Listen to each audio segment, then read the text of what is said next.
years ago in Denmark we had inflation, and you are familiar with that problem. I invented a language which I call inflationary language. In inflation we have numbers rising. Prices go up. Anything that has to do with money goes up, except the language.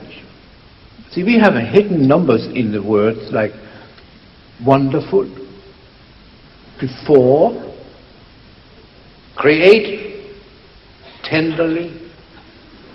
All these numbers can be inflated and meet the economy, by rising to the occasion. I suggest we add one to each of these numbers to be prepared. For instance, wonderful will be tutorful.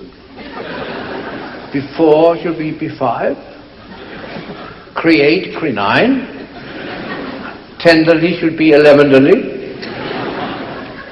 Lieutenant will be a little lieutenant. A sentence like I ate a tenderloin with my fork will be I nined and a tenderloin with my fork.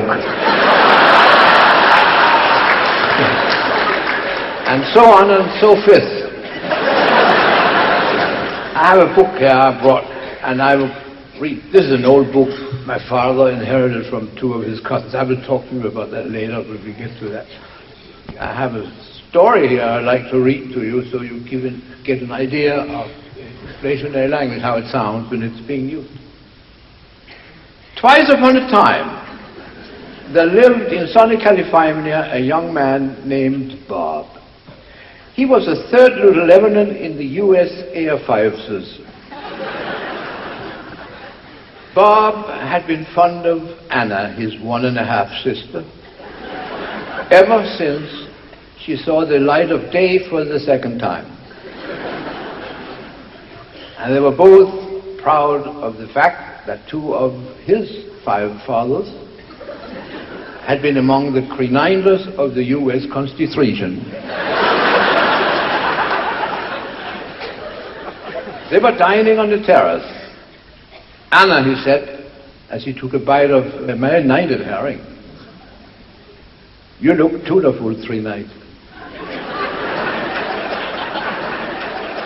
You never looked that lovely before." Anna really looked tuneful in spite of the illness from which she had not yet recuperated. "Yes," repeated Bob, "you look tuneful 3 nights. But you have 3 of the saddest eyes I have ever seen." The table was tastefully decorated with Anna's favorite flowers, tulips.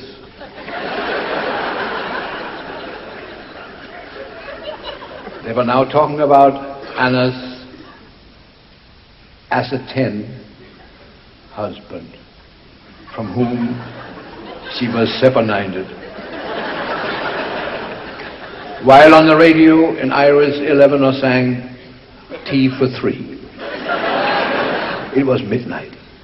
A clock in the distance struck 13.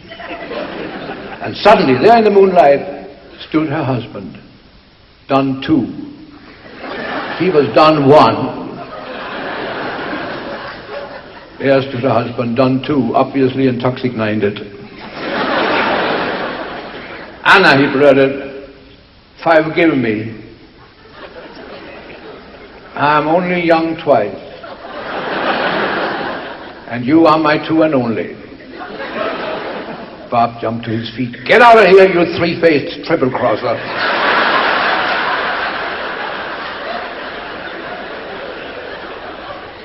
And Anna warned, "Watch out, Bob. He is an officer." "Yes, he's 2, but I'm 2-3.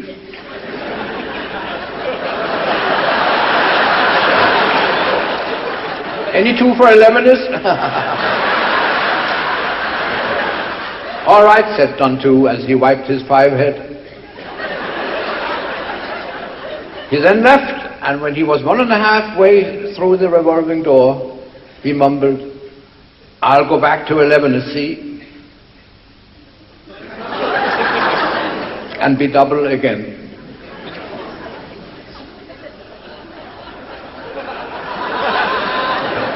Farewell, Anna. Thriddle-oo, thriddle-oo. It's a punctuation that makes it very clear what you are singing or what you are singing about. So, but you can't sing punctuation marks. Oh, yes, my system, the phonetic punctuation. You see, I have a system I call the phonetic punctuation. And that means that you add sounds to the punctuation marks. So anybody who understands the system will know what it is all about. For instance, a period sounds like this. Could you turn the other way when you do it? That's period? Well, it's your show. You can wherever you want.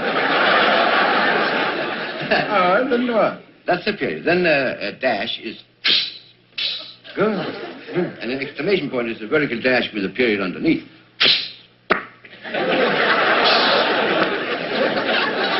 Then the comma. Quotation are two commas.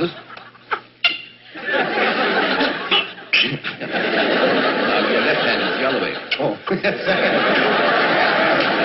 Question mark is rather difficult. Question mark? Yeah.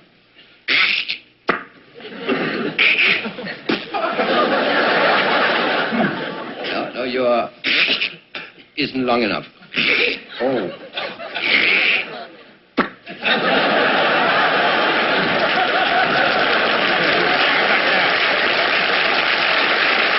Anything else? Yeah, just a colon and the dash.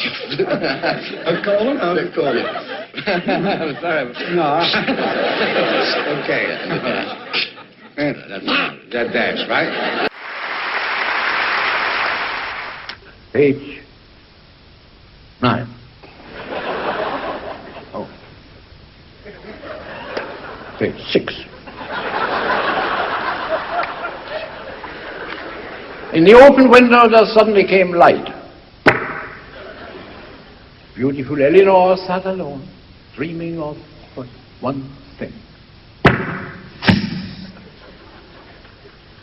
2 years had passed since she met Sir Henry. She could still remember the unhappy evening when her father had thrown him out. They had been sitting in the park, and Henry had said, "Darling."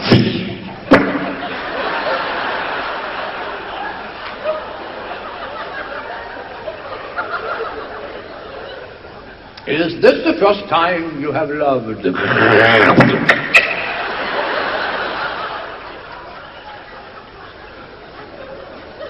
And she had answered, "Yes." But it is so wonderful that I hope it shall not be the last.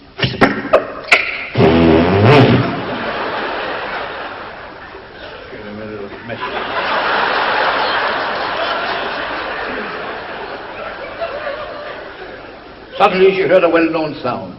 It was he. In 2 strides he was near her, embraced, kissed, and caressed her. Henry!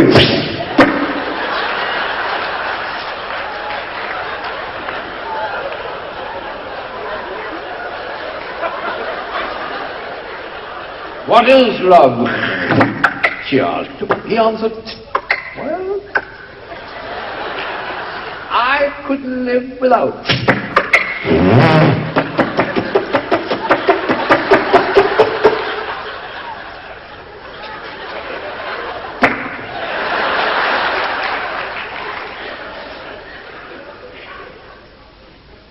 He asked, I'm sorry,